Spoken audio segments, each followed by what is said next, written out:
Today, our special guest is Moshe Forrest. Moshe was born to Orthodox parents and attended Eula, Valley Torah, and Netaneli High.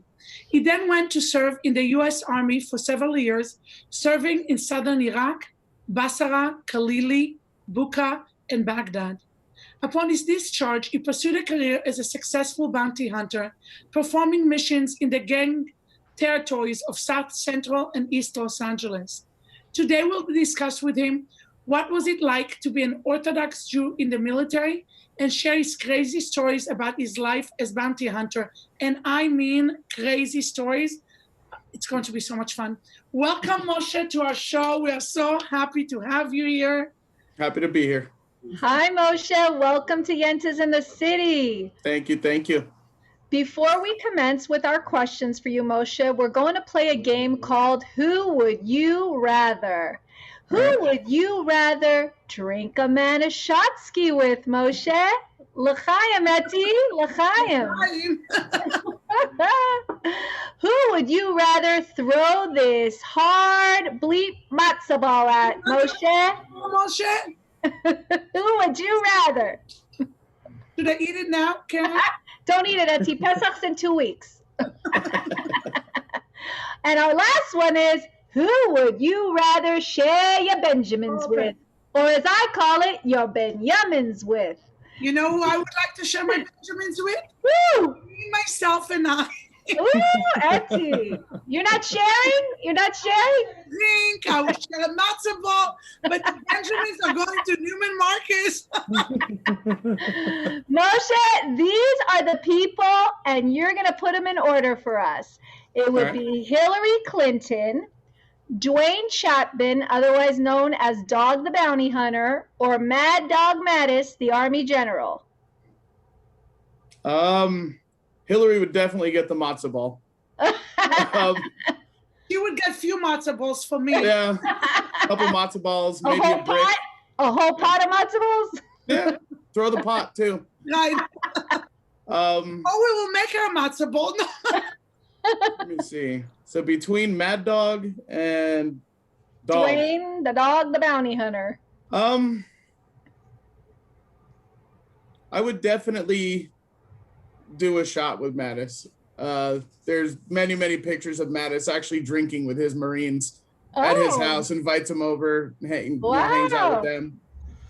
Dog, I would do the Benjamins too. That dude's had a tough life. He's had a tough life. Wow. Thank you, Moshe, for being such a good sport and playing that game with us. And really, thank you for your service and dedication to this country. Thank you so much. You know, after I heard some of your stories, I would come with you to be a bounty hunter and throw some matzo balls. If you make them like my grandmother, you could knock people out. So Moshe, how does a local yeshiva boy ends up in the U.S. military? Not only did you enlist in the U.S. Army, you're part of the Operation Iraqi Freedom and part of Operation New Dawn. Mm-hmm. Talk to me, Moshe. Tell me the scoop. What was it like to be a Jewish American man in the U.S. military? And did you encounter any anti-Semitism? As far as the anti-Semitism, that's a yes. Right off the bat, I can tell you, yes, there is some, not very much of it. From your superiors or? No, always peers. But, unfortunately, especially when you're going through basic or boot camp, whatever branch you're in, they have different names for it, but it's the same thing. There's always going to be, little wackadoos that come in and they just kind of have these weird perceptions of the world.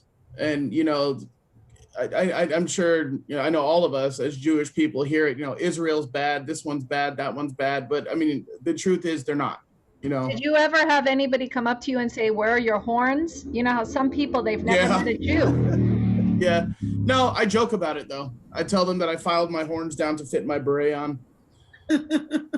My grandfather always told me to have a sense of humor. I don't let stuff like that bother me. Did you wear a yarmulke when you were in the Army? No. Oh, you no, didn't? I didn't. No. Do you think that ignorance comes from never meeting Jewish person or? Absolutely. And once they met you and they started becoming friends with you, did they change their mind and more? Yeah. You know, when you first go to basic training, it's a lot of very, what's the word I'm looking for? Rough cut people, you know, very rough around the edges. And a lot of them, like I said, have a very narrow perception of the world. They don't really understand how the world works. They may come from a town of 300 people. You know, I have family back in Mississippi and Kentucky, and not more than 200-300 people in those towns. So when you live in towns like that, you're very secluded from the world. Right.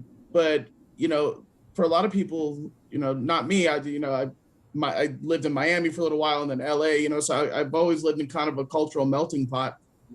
But for a lot of people, it's really their first introduction to people of other religions and races and beliefs. And for some of them, it's a very tough pill to swallow. But it gets weeded out very quickly, at least in my experience. I can't speak for everybody, but. Did you meet any other Jewish young soldiers, or you were the only one? Yeah. Actually, when I was in Iraq, I was actually able to go to Pesach in Talil. That's why I went to Talil. We had a Jewish chaplain, so got into a Black Hawk and we flew up to Talil, and I was there for 3 days, I think, 2 days, 3 days. Wow. And flew back down to Basra. If you want kosher food in the army, would that accommodate you guys? Yeah, absolutely. Yeah. Yeah, I mean, they do the best they can. You know, in the States, it's a little bit easier. You know, you're deployed to Iraq or Afghanistan. Shipping times are ridiculous sometimes, 3-4 weeks. My mom would send me a care package and I wouldn't get it for 3 weeks. So sometimes you don't always have the option of kosher food. What was the motivation behind your enlisting in the Army? Right. So my dad was in the Army. He was in Vietnam. Grandfather was in World War II. He was in the invasion of Guam in World War II. My grandmother was a Holocaust survivor. They wound up marrying. So it's just kind of, I don't know, it's something that I've always wanted to do since I was a little kid. You know, I was raised with a tremendous amount of respect for the military. You know, Veterans Day, Memorial Day, you know, we'd always go out to the parades as a kid, and it was something that I just really wanted to do. You know, we interviewed somebody a while back that did both the Israeli Army and the U.S. Army. So he went to the U.S. Army and then he enlisted in the Israeli Army, or the other way around. Nice. Cal Brody did that. He was both. So it was nice. And he almost enlisted in the NBA. And ended up in Israel.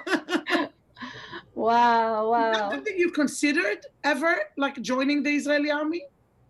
I did at one point. I do have a lot of health issues now. You know, I have issues with my back and my knees and my hips. It's a lot of days I find it difficult just to walk. Oh, wow.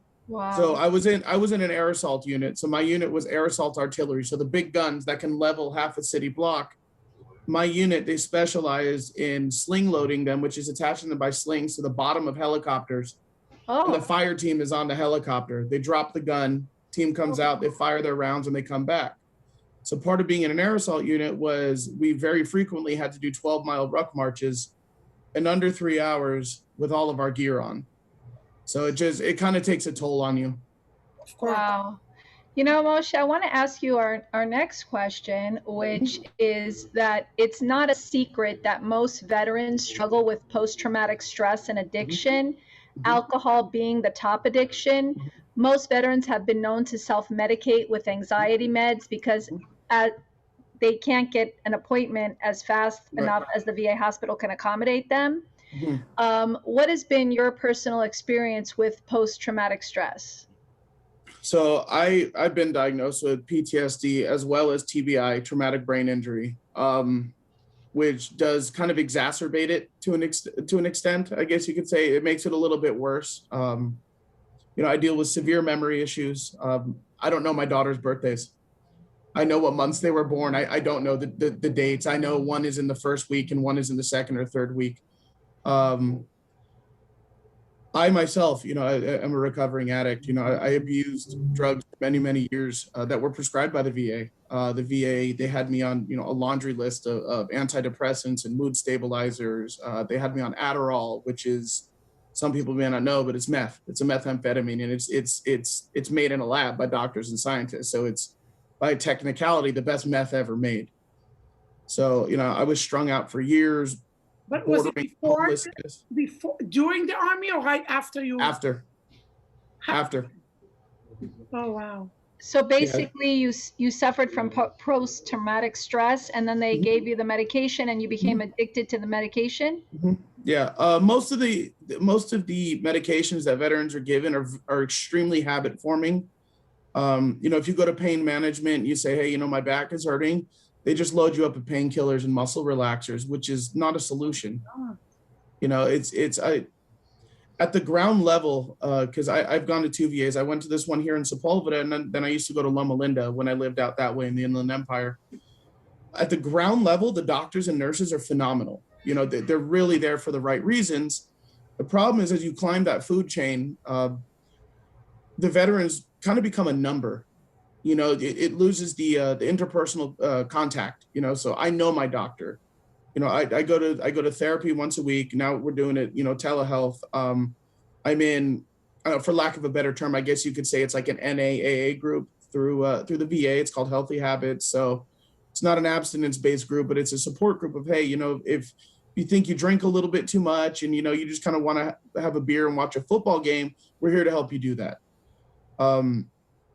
But I first put my claim in, I want to say like March of 2011, and I didn't get my service-connected rating for almost 5 years. Oh. So for almost 5 years, I wasn't able to go to the VA. I had to pay out of pocket to go to the VA. Oh my gosh. You know, and then they back pay you from the time that you file your claim. So they go, you know, here's $70,000, $80,000. Just hopefully this will make up for it.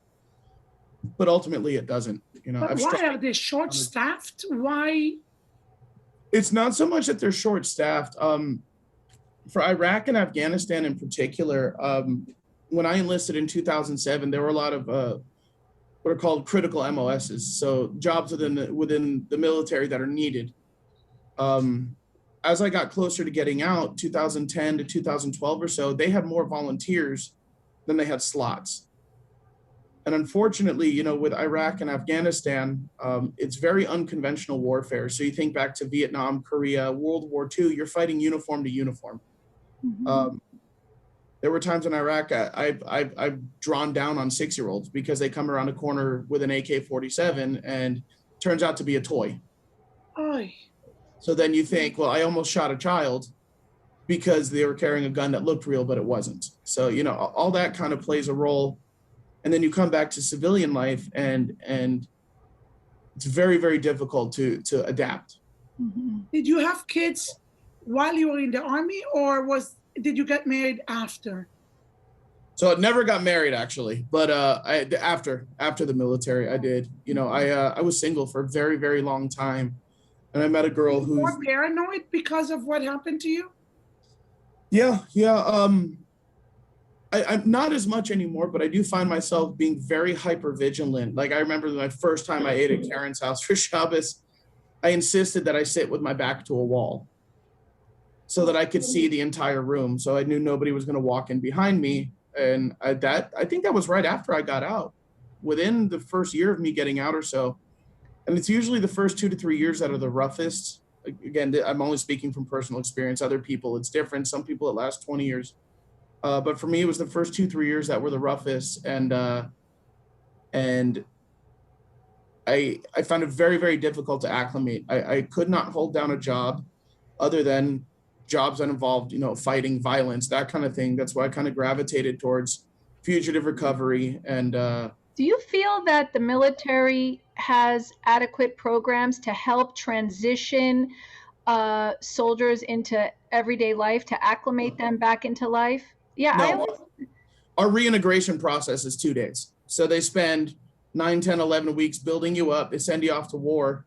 And then when you come back from deployment, you go through reintegration. So you take a little survey on a computer and then you see a doctor, and it's basically a 20-minute visit and they shove you out the other end.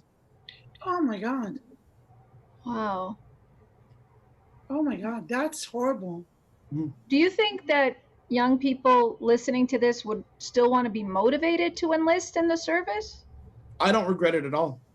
It was, to me, it was, I was a very lost child. My dad shot himself when I was 12. Uh, uh, Not even 2 months before my bar mitzvah. So like a month and a half before my bar mitzvah, we were supposed to go to Israel and wound up not doing it. Oh, And to me, that kind of strengthened it, my resolve to do it. I'll never be somebody to talk somebody out of the military, but I do think that when people enlist, they really need to know what they're getting into. It's not for everybody. It just isn't. There's a lot of yelling, a lot of feeling degraded when they're not actually doing it. They're just kind of breaking you down. I know for myself, it was a very positive experience. I was a very angry kid. I went to Valley Torah and Eula in the same year. I got expelled from Eula after 3 weeks for fighting. Then I was homeschooling and I wasn't doing it. Then I went to Valley Torah and they were like, no, we don't want him back. So then I went to military school. So I was just a very angry kid, and the military kind of established that structure that I so desperately needed in life. It really taught me, values and pride in what you do, regardless of what you do. I know within the branches and among the jobs, we all kind of, rib each other. Marines are this, Army's that, Air Force, Navy, all that. But the truth is, it takes everybody, and they do teach you a tremendous amount of pride in what you do. So overall, I think it's a very positive experience for people, and luckily, we're not in a time of war right now. So, which brings me to our next questions. I know this personally. I've seen it myself, that there are many Americans who are anti-military. For me personally, it's very hard to comprehend how people can be so despicable as to yell vulgarities at soldiers or even spit on them. Disgusting. When it is those soldiers that put their tushes on the Right. line. Tuchus on the line for you. Right. So Americans will have freedom, and God bless you and all the soldiers, because really people don't appreciate this country at all until they go to other countries and see how horrible it is. And it's people like you and the other soldiers that are keeping us safe. I wanted to ask you, can you share with us some of your experiences? Because, that's very hurtful, Can you share some of the experiences you had both in America and outside of America with anti-military groups of people? Yeah. The one that sticks out to me the most, and I think I told Karen this years ago, actually, almost 10 years ago, it would have been now, but I was coming back. I was on R&R, so rest and recovery from Iraq. I don't remember what month it was, November, I think, or December, something like that. And I was in the airport. I landed in Dallas first. So as we come back, we go from Iraq to Kuwait, Kuwait to Germany, then Germany to Maine, Maine to Texas, and then Texas to wherever you're going. So in Dallas, I don't know if you've seen the videos on YouTube or not, but they have a big glass hallway, and you can see everybody coming out of the planes. Everyone's applauding this and that. So for me, it was, you're proud. I get on the plane. I had a 14-hour layover or something, and a gentleman gave up his seat so I could fly back sooner, and he took my ticket. So his family went on the flight to LA, his wife and children, and I sat next to his wife, and he stayed in Dallas. Oh, that's so nice. I landed in LA, went to baggage claim to get my stuff, and as I'm leaving, some lady threw, a coffee or a milkshake at me. Oh my God. Calling me a child killer and whatever other nonsense she was saying. And it hurts. My grandfather taught me, he made a very good point to me. Hard times make strong, good men. Strong, good men make good times, and good times make weak men. And the weak men make the hard times. So it's just one vicious, it's one vicious cycle. And unfortunately, that's been the way of the world all throughout history. The world has been like that. My grandfather's generation is considered the greatest generation. The whole world was at war, and my grandfather volunteered. So I had that sense of pride, and while it hurt, I thought, what? I'm a representative of the military, and I'm not gonna stoop to her level and start a screaming match and all this. She wound up getting arrested. Yay! For assault on a federal employee, and I believe battery as well. Cops asked if I wanted to press charges. I said, no, I just want to go home. I got a washing machine. I just want to go home. You were wearing uniform, obviously. Yeah. I want to ask you, the grandfather that you are referring to, was that your father's father? No, my mom's father. Your father, the one that shot himself, was he in the military as well? Yeah, he was in the army in Vietnam. Also, do you think he suffered also from post-traumatic? Absolutely. He had untreatable depression. He had clinical depression. Oh, wow. So do you think they neglected his care and that's why he ended up shooting himself? I don't know that I would call it neglect. You know, over the wars and over the decades, PTSD has had many names: fog of war, shell shock, that kind of thing. Now, when my father was in, you know, Vietnam was a long time ago. So medical technology was not where it is now. You know, it's a lot harder to gauge where people are at. I know he saw many doctors regularly, psychologists, psychiatrists. You know, it was very regular for him to go see them. But unfortunately, with clinical depression, there's no way to treat it. No amount of antidepressants, no amount of anti-anxiety, nothing helps. He described it as a black hole that no matter how far or how fast you run, it just keeps pulling you in. Wow. You know, Moshe, you have such an eclectic resume. You also worked up until quite recently as a bounty hunter. I get to see the headlines. Local yeshiva boy turns bounty hunter. Wow. Yeah. You need to tell these Yentas how you got into bounty hunting soon. What? Sooner than later, it might be a headline. Yes. You need to tell us how you got into bounty hunting. You need to tell us about some of your incredible missions because these Yentas need to know. Yeah. So I got in, I was working as head of security at a nightclub of a Universal City Walk, and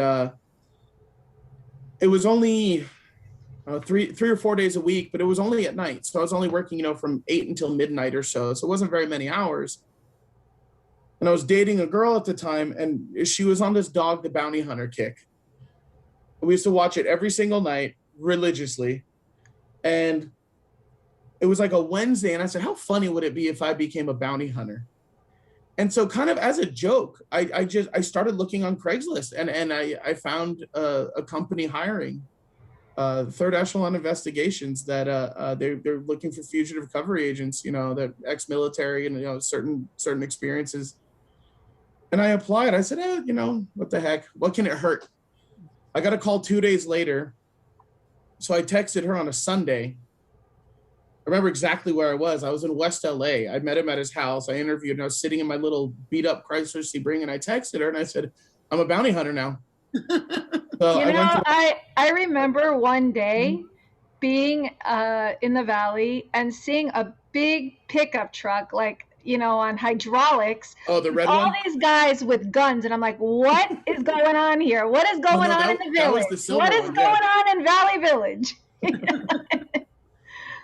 Yeah. Tell us, I know that my neighbors across the street hated it.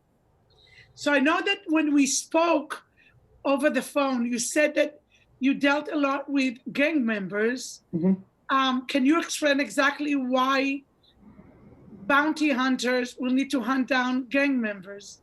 So it starts with the bail bondsmen. So if you especially go by the courthouses, the jails, you'll see tons of bail bondsmen, Aladdin and all these other companies.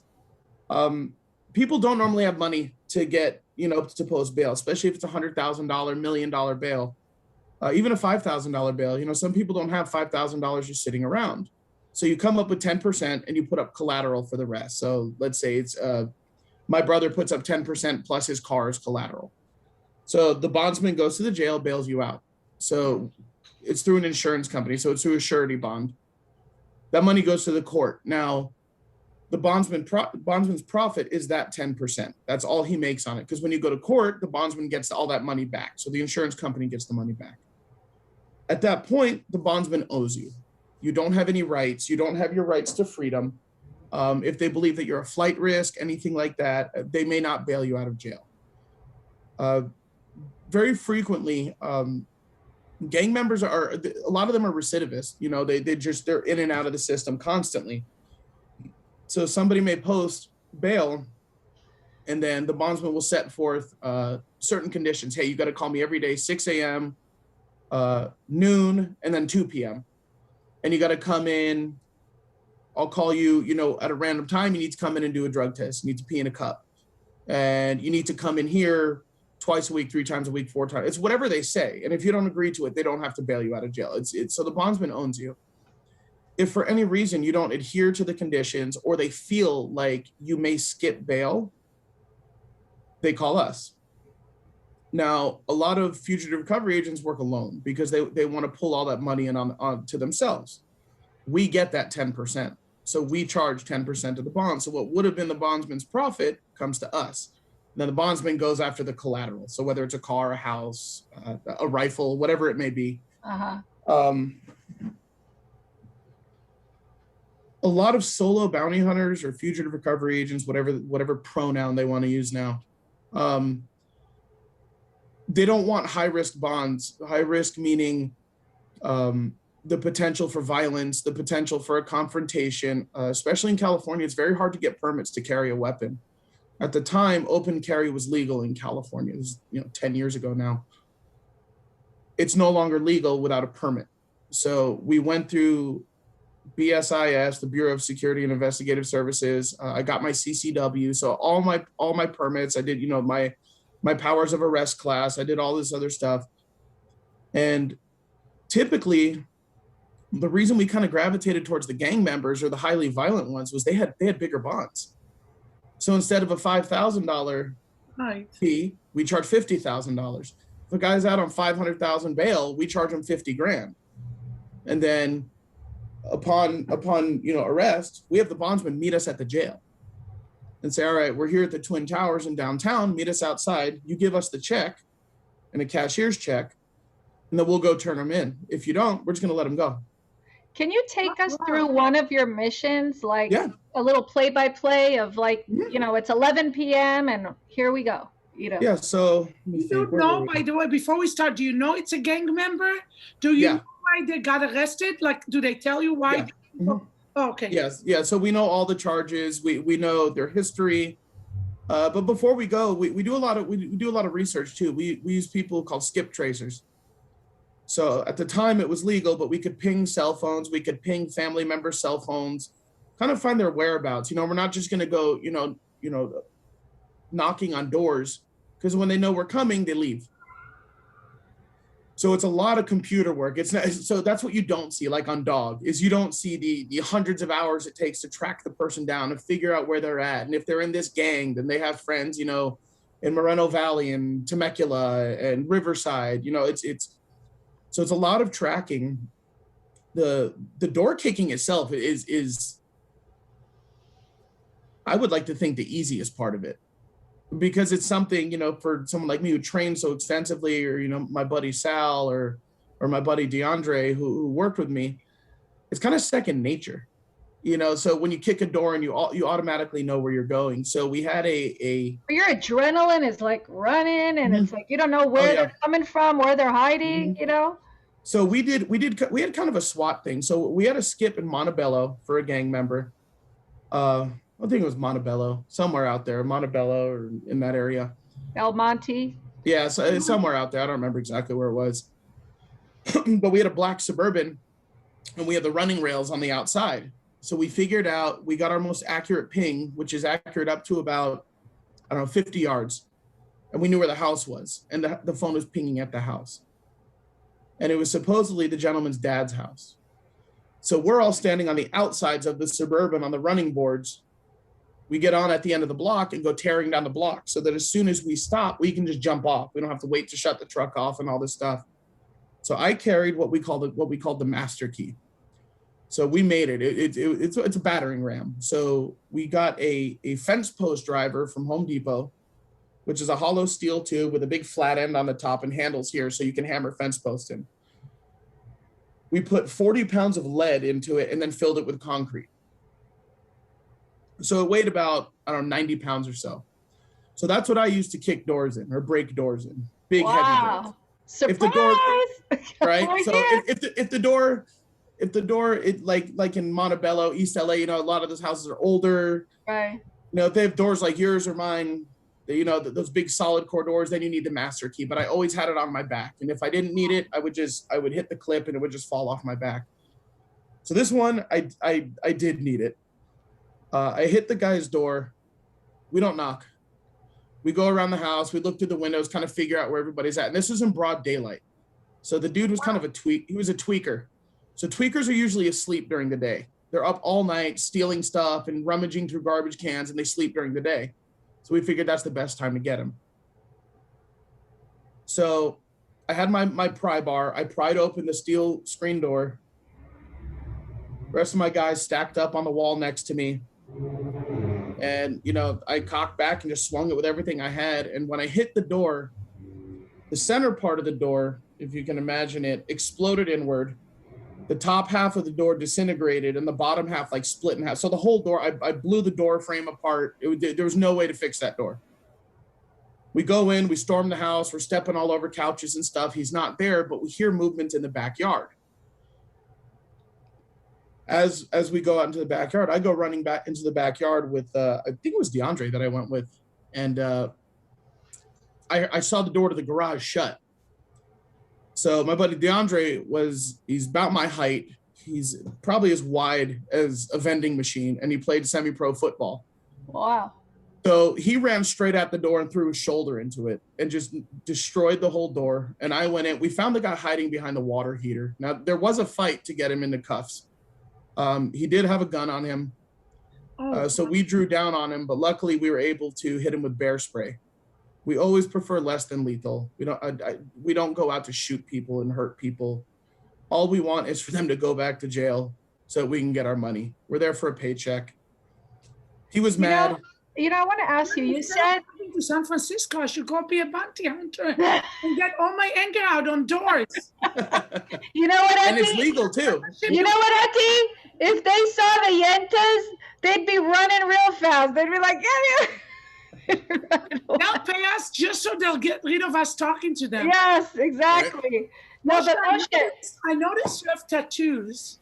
I have a lot of tattoos, yeah. Which one is the most meaningful one that you have? I don't know if you can see it. This one. Oh, wow, it's a soldier. It's called the Battlefield Cross. So it's going to be the boots. Oh, yes. The weapon, the helmet, and then the dog tags. Oh, wow. Oh, I like that. Actually, on my Facebook, I believe it's my main background image, is the two battlefield crosses of two of my buddies who were KIA in Afghanistan. Oh, wow. And they were killed in a mortar attack. Oh, wow. While you were there? No, this is the deployment after mine. So they deployed again after I got out, and that's when they were killed. Moshe, I wanted to ask you, you said earlier in the interview that when you got out of the military, you're hyper vigilant, Mm-hmm. and like how you had to sit with your back to the wall and everything. So how did that translate into you becoming a bounty hunter? Because, it fit perfectly. Yeah. It was a perfect fit. I mean, I was doing more or less a paramilitary job. I was trained to kick doors for when I went to Iraq. And I was doing it here. So for me, it was actually when I felt most at home and most comfortable, was kind of that calm before the storm.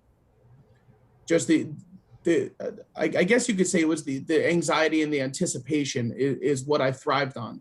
But it didn't bring back more like post-traumatic stress or anxiety? No, I actually look back and I miss being deployed, and I hear very frequently with a lot of veterans. I used to work with a group that helps veterans that are homeless and dealing with addiction, and a lot of them say that they miss it, that they would go back in a heartbeat. That was where they felt most at home. I have to ask you, can you sign up for more years? Like in Israel, you do 3 years. If you go to officer school, you can kind of like sign up for. Yeah, you can re-enlist, so you can actually do a full 20 years as enlisted. My platoon leader at the time, female, she had been in for 14 years, I think, 13, 14 years, and then she became an officer to kind of extend her shelf life. Oh, wow. I want to ask you, most American soldiers are considered to be either conservative or libertarians. Mhm. Why would you say that is the case? Well, conservatives and libertarians, they do see eye to eye on a lot of things, not everything. The main things being, your First Amendment, freedom of speech, right to carry arms, right to bear arms. And within the Second Amendment is that every state should have a well-regulated and armed militia to protect themselves from a tyrannical government. It's the whole point of the Second Amendment. Freedom of religion. I haven't met anybody who, at least in the military, other than, talking about like radical Islam and preaching death to everybody but us, who's had an issue with other religions. I had guys in my unit that were Muslim. I didn't care. I think a lot of that is, I don't know, it's just kind of ingrained in you, and that's why you do it. Libertarians and conservatives are raised to respect, law enforcement, first responders, the military. So I know growing up in a conservative household, it's just all I've known.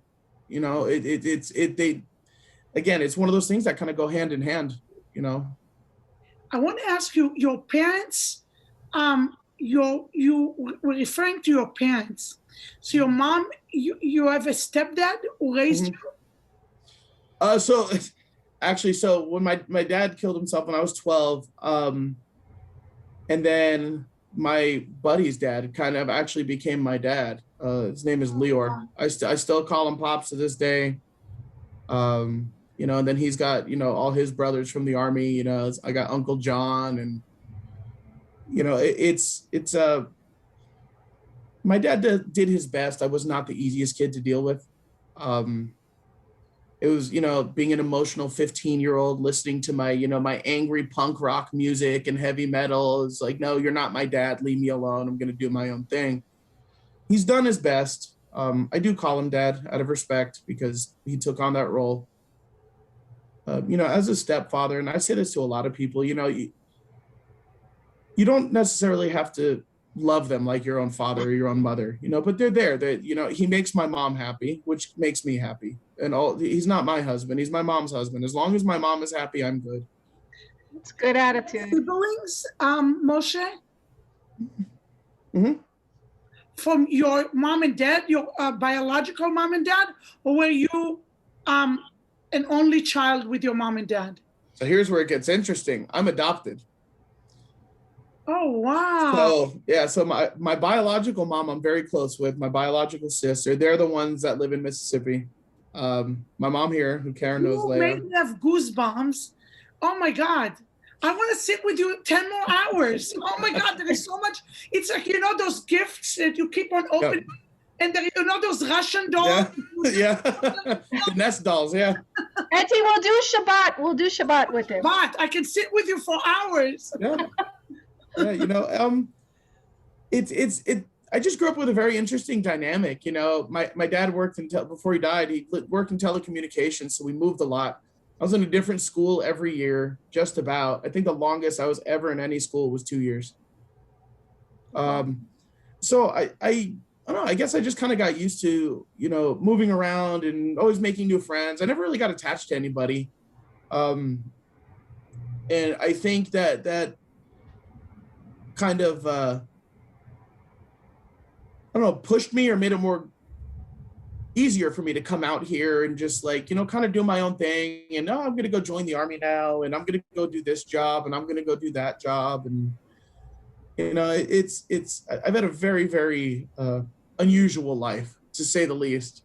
I want you to know I've met a few people, and I'm not going to say their names right now, but they have said that you are an incredible friend, have been there 100% for them. And people praise you as being an amazing person and friend. And you should know that. We went to a shower and we were sitting with somebody that I haven't seen for years.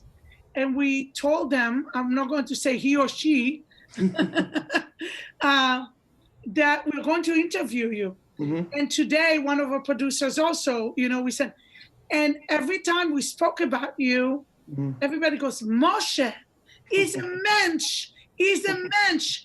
He's a rock. He did this for us. He took care of me. He took care of us. And it's pretty amazing for me. That's why I'm like, so, usually when you have like such a background with moving around and what happened to your dad, you took a different role. You took a role of serving the people, serving serving in the military, helping friends. And instead of like just taking care of yourself, you put yourself out there. It says a lot about you as a human being. I owe that to my mom and my grandmother and grandfather. That's all them. That's all them. Great. Wow, Moshe, we are really proud to know you and to call you a friend, really. And we're so proud of your service for this country and everything you've done for all Americans. And I just want to say, Moshe, what an honor it was for us to interview you today on Yentas in the City. You're a true American hero, an Army veteran who put his life on the line so every American can have their freedom. Thank you. We are proud to have someone like you in our community. Thank you. Thank you. Absolutely. We would like to thank all of our followers for listening to this episode. Please remember, you can also follow us on Facebook, Instagram, Twitter, and TikTok at Yentas in the City. You could also write to us at dearyentas@gmail.com. We would love to hear from you and answer your letters on our weekly advice column. We would like to also thank our sponsors, Soft Smart Systems International and Conquest Realty Investments. We really hope you enjoyed this episode. We have a lot more coming. This is Karen Cohen and Etty Elkis, and we are Yentas in the City. Stay safe, and remember to always aspire to be the Ruth in the room.